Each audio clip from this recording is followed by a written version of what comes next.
Yesterday, the world watched in horror as, well, some of the world. If you go on some of the social media sites, I've never seen more vitriol, anger, and hate in my life than people saying that they were happy that Israel was being bombed.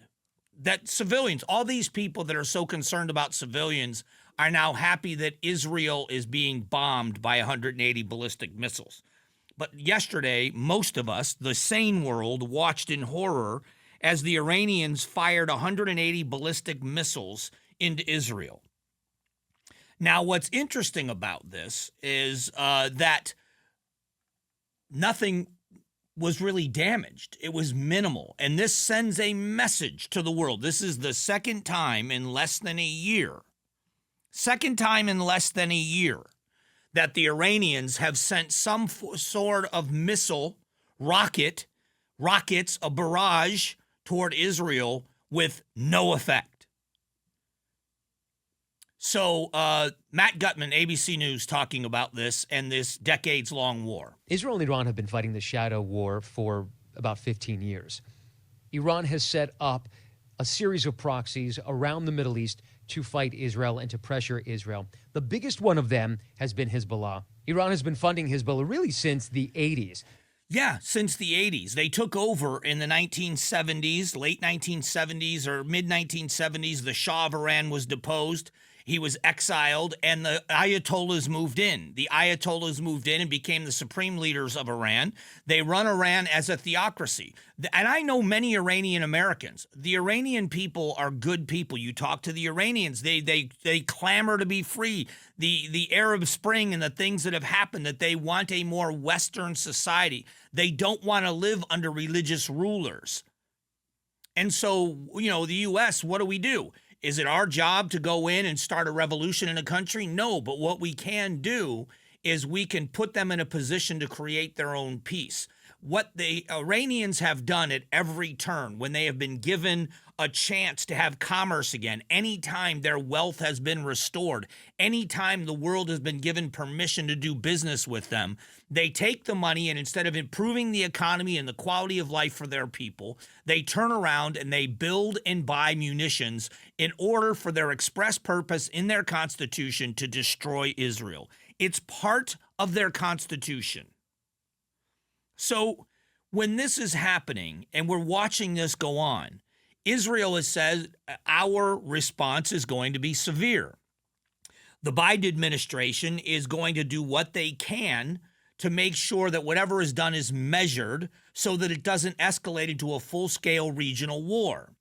These little militant group, these little militias in Iraq sent out a message yesterday through the Associated Press saying, listen, anybody in America, if you help at all, we're going to kill Americans in Iraq.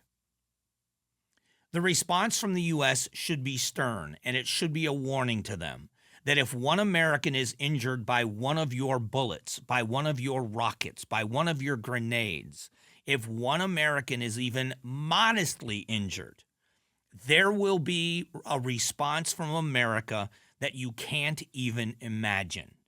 Peace through strength. We don't want to fight. I'm telling you right now. How many times have you ever said this to someone? I don't want to fight. I'm not looking for a fight. I don't want trouble. But if trouble finds me, you're going to get my best. And you're not going to want my best. So here's more about Israel and how this is now they're striking Hezbollah again. Israel striking Hezbollah militants in Beirut, hours after the largest ever ballistic missile attack on Israel. Iran launching an air assault over major cities, firing more than 200 missiles. Explosions lighting up the night sky. Israeli defense systems intercepting many of those projectiles. U.S. forces also shooting down missiles. Multiple Israeli military bases were hit. Terrified residents taking cover in shelters, shoppers hunkering down. So when you look at what's happened, and some of the missiles got through, but very few, and the damage was minimal. Some military bases, they said they still have full capability with their Air Force. There weren't any civilians killed on these air bases. There weren't any members of the military killed on these bases. But I want you to hear this. This is Matt Gutman from ABC talking about the missiles that did get through. In a span of about 30 minutes, Iran firing about 200 ballistic missiles, one of the largest such attacks in history. Israelis scrambling for shelter. Israel's air defense systems intercepting most of those missiles, some shot down by the U.S. military. But multiple missiles penetrating that missile defense shield, one hitting in southern Israel. Video showing another exploding north of Tel Aviv. So I want you to hear, this is Tom Rivers from ABC in a report. This is what the Iranian president said about the missile attack. President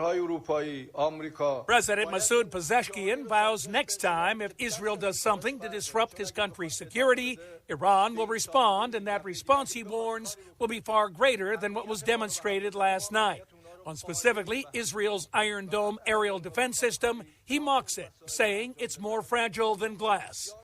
Yeah, except you fired almost 200 missiles and barely any got through. This is, again, the back and forth. They can tell their people what they want. I know this. The Israelis have a right to defend themselves. They were attacked almost a year ago, and they went after Hamas because they were going to make sure it never happened again. Hezbollah does what Hezbollah does. They continue their attacks from the north, firing 6,000 to 8,000 rockets into or toward Israel. Israel responds by taking out their capabilities of doing that and going after their leadership, taking down the Secretary General of I believe that's his title, or was his title, of Hezbollah, who's been there since the 1990s, disrupting their chain of command, and then going into the tunnels and into Lebanon to try to stop these attacks. Everything within their rights. The Iranians, who are the funding and the training, and they are the ones that are fostering all of this.